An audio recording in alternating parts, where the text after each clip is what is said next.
उत्कृष्टता से ही श्रेष्ठता जन्मेगी।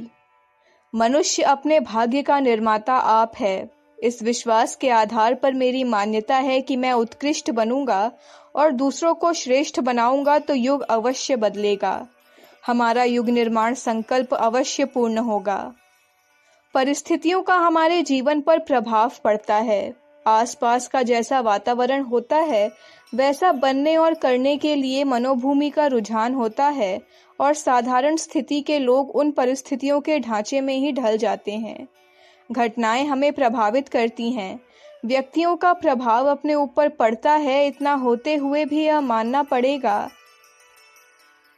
कि सबसे अधिक प्रभाव अपने विश्वासों का ही अपने ऊपर पड़ता है। परिस्थितियां किसी को भी तभी प्रभावित कर सकती हैं जब मनुष्य उनके आगे सिर झुका दे या उनके दबाव को अस्वीकार कर दिया जाए। तो फिर कोई परिस्थिति किसी मनुष्य को अपने दबाव में देर तक नहीं रहने दे सकती। विश्वासों की तुलना में परिस्थितियों का प्रभाव निश्चय ही नगण्य है। भाग्य के रचयिता कहते हैं भाग्य की रचना ब्रह्मा जी करते हैं। सुना जाता है कि कर्म रेखाएं जन्म से पहले ही माथे पर लिख दी जाती हैं। ऐसा भी कहा जाता है कि तकदीर के आगे तदवीर नहीं चलती। यह किंवदंतियां एक सीमा तक ही सच हो सकती हैं। जन्म से अंधे, अपंग उत्पन्न हुए या अशक्त, अविकसित लोग ऐसी बात कहें तो उस पर भरोसा किया जा सकता है। अप्रत्याशित दुर्घटना के शिकार कई बार हम हो जाते हैं और ऐसी विपत्ति सामने आ खड़ी होती है जिससे बच सकना या रोका जा सकना अपने वश में नहीं होता। अग्निकांड, भूकंप, युद्ध, महामारी, अकाल मृत्यु, दुर्भिक्ष, रेल मोटर आदि का पलट जाना, चोरी डकैती आदि के कई अवसर ऐसे आ जाते हैं कि मनुष्य उनकी संभावनाओं को न तो समझ पाता है न रोकने में समर्थ हो पाता है। ऐसी कुछ घटनाओं के बारे में भाग्य या होतव्यता की बात मानकर संतोष किया जाता है। पीड़ित मनुष्य के आंतरिक विक्षोभ को शांत करने के लिए भाग्यवाद का सिद्धांत एक वैसा ही उत्तम उपचार है जैसे घायल व्यक्ति की तड़पन दूर करने के लिए डॉक्टर लोग नींद लाने के लिए दवा खिला देते हैं, मर्फिया का इंजेक्शन लगा देते हैं या कोकीन आदि की फुरहरी लगाकर पीड़ित स्थान को सुन्न कर देते हैं। यह विशेष परिस्थितियों के विशेष उपचार हैं। यदा कदा ही ऐसी बातें होती हैं, इसलिए इन्हें अपवाद ही कहा जाएगा। नियम नहीं अपवाद। पुरुषार्थ एक नियम है और भाग्य उसका अपवाद। अपवादों का भी अस्तित्व तो मानना पड़ता है, पर उनके आधार पर कोई नीति अपनाई जा सकती, कोई कार्यक्रम नहीं बनाया जा सकता। कभी कभी स्त्रियों के पेट से मनुष्याकृति से भिन्न प्रकार के बच्चे जन्मते देखे गए हैं। कभी कभी कोई पेड़ कुसमय ही फल फूल देने लगता है। कभी कभी ग्रीष्म ऋतु में ओले बरस जाते हैं। यह अपवाद है। इन्हें कौतुक या कौतूहल की दृष्टि से देखा जा सकता है, पर इनको नियम नहीं माना जा सकता। इसी प्रकार भाग्य की गणना अपवादों में तो हो सकती है, पर यह नहीं माना जा सकता कि मानव जीवन की सारी गतिविधियां ही पूर्व निश्चित भाग्य विधान के अनुसार होती है। यदि ऐसा होता तो पुरुषार्थ और प्रयत्न की कोई आवश्यकता ही न रह जाती। जिसके भाग्य में जैसा होता है वैसा यदि अमिट ही है तो फिर पुरुषार्थ करने से भी अधिक क्या मिलता, और पुरुषार्थ न करने पर भी भाग्य में लिखी सफलता अनायास ही क्यों न मिल जाती। पुरुषार्थ की अदम्य प्रेरणा। हर व्यक्ति अपने अपने अभीष्ट उद्देश्यों के लिए पुरुषार्थ करने में संलग्न रहता है। इससे प्रकट है कि आत्मा का सुनिश्चित विश्वास पुरुषार्थ के ऊपर है और वह उसी की प्रेरणा निरंतर प्रस्तुत करती रहती है। हमें जानना चाहिए कि ब्रह्मा जी किसी का भाग्य नहीं लिखते। हर मनुष्य अपने भाग्य का निर्माता स्वयं है। जिस प्रकार कल का जमाया हुआ दूध आज दही बन जाता है, उसी प्रकार कल का पुरुषार्थ आज भाग्य बनकर प्रस्तुत होता है। आज के कर्मों का फल आज ही नहीं मिल जाता, उसका परिपाक होने में, परिणाम निकलने में कुछ देर लगती है। यह देरी ही भाग्य कही जा सकती है। परमात्मा समदर्शी और न्यायकारी है। उसे अपने सब पुत्र समान रूप से प्रिय हैं। फिर वह किसी का भाग्य अच्छा, किसी का बुरा लिखने का अन्याय और पक्षपात क्यों करेगा। उसने अपने हर बालक को भले या बुरे कर्म करने की पूर्ण स्वतंत्रता प्रदान की है, पर साथ ही यह भी बता दिया है कि उनके भले या बुरे परिणाम भी अवश्य प्राप्त होंगे। इस कर्म फल को ही यदि भाग्य कहें तो अत्युक्ति न होगी।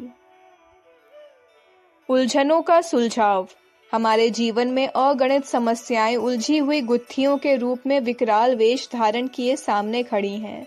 इस कटु सत्य को मानना ही चाहिए कि उनके उत्पादक हम स्वयं हैं, और यदि इस तथ्य को स्वीकार करके अपनी आदतों, विचारधाराओं, मान्यताओं और गतिविधियों को सुधारने के लिए तैयार हो तो इन उलझनों को हम स्वयं भी सुलझा सकते हैं। बेचारे ग्रह नक्षत्रों पर दोष थोपना बेकार है। लाखों करोड़ों मील दूर रात दिन चक्कर काटते हुए अपनी मौत के दिन पूरे करने वाले ग्रह नक्षत्र भला हमें क्या तो परेशान करेंगे और क्या हमें सुख सुविधा प्रदान करेंगे। उनका पीछा छोड़ें और सच्चे ग्रहों का पूजन आरंभ करें, जिनकी थोड़ी सी कृपा कोर से ही हमारा सारा प्रयोजन सिद्ध हो सकता है, सारी आकांक्षाएं देखते देखते पूर्ण हो सकती हैं। प्रत्यक्ष नवदुर्गाएं। नवदुर्गाओं की नवरात्रियों में हम हर साल पूजा करते हैं। कहते हैं कि वे अनेक रिद्धि सिद्धियां प्रदान करती हैं।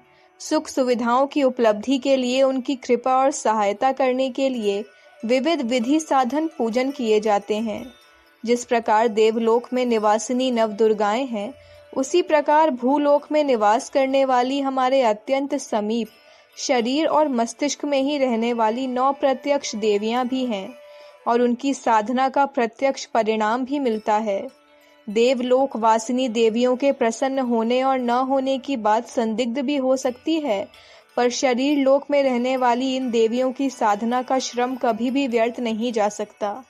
यदि थोड़ा भी प्रयत्न इनकी साधना के लिए किया जाए तो उसका भी समुचित लाभ मिल जाता है।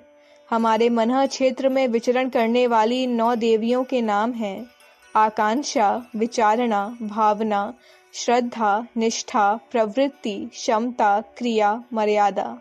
इनका संतुलित विकास करके मनुष्य अष्ट सिद्धियों और नव सिद्धियों का स्वामी बन सकता है।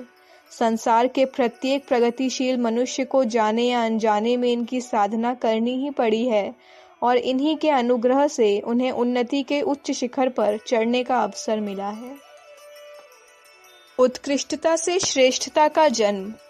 अपने को उत्कृष्ट बनाने का प्रयत्न किया जाए तो हमारे संपर्क में आने वाले दूसरे लोग भी श्रेष्ठ बन सकते हैं।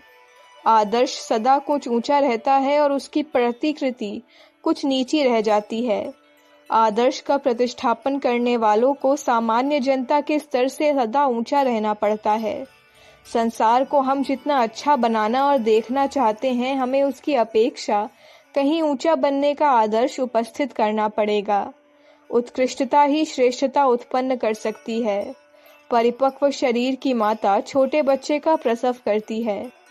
आदर्श पिता बने तो ही सुसंतति का सौभाग्य प्राप्त कर सकेंगे। हम आदर्श गुरु हों तो श्रेष्ठ शिष्यों की श्रद्धा का लाभ मिलेगा।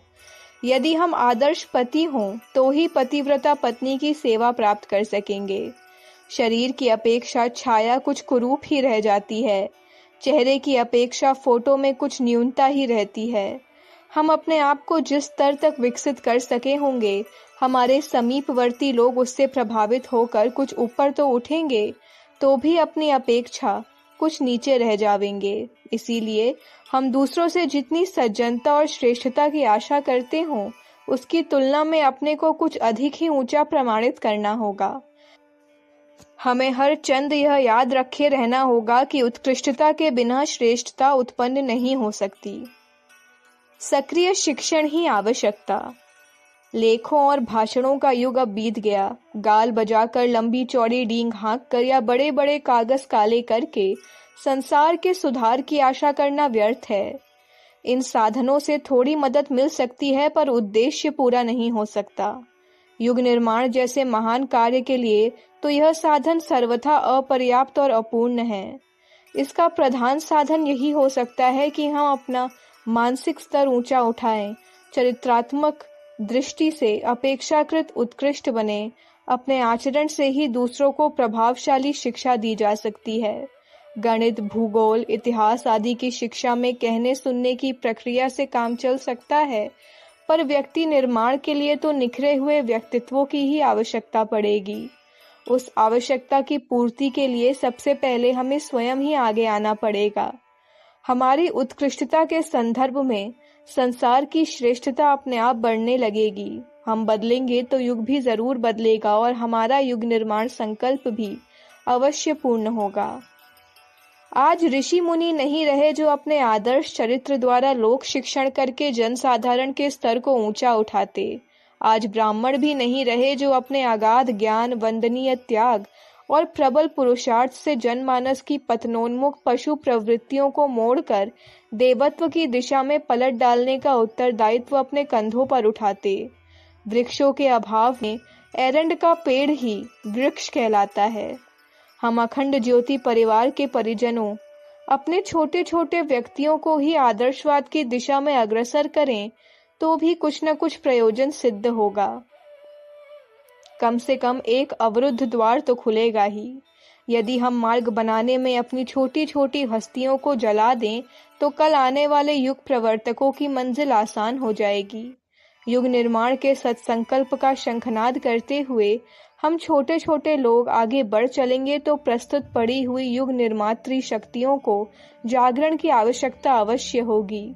राष्ट्र की प्रबुद्धता और चेतना को यदि चारित्रिक उत्थान के लिए हम जागृत कर सकें तो आज न सही कल हमारा युग निर्माण संकल्प पूर्ण होगा, पूर्ण होकर रहेगा। अखंड ज्योति, सितंबर 1962, पृष्ठ संख्या 35, 36, 37, 38।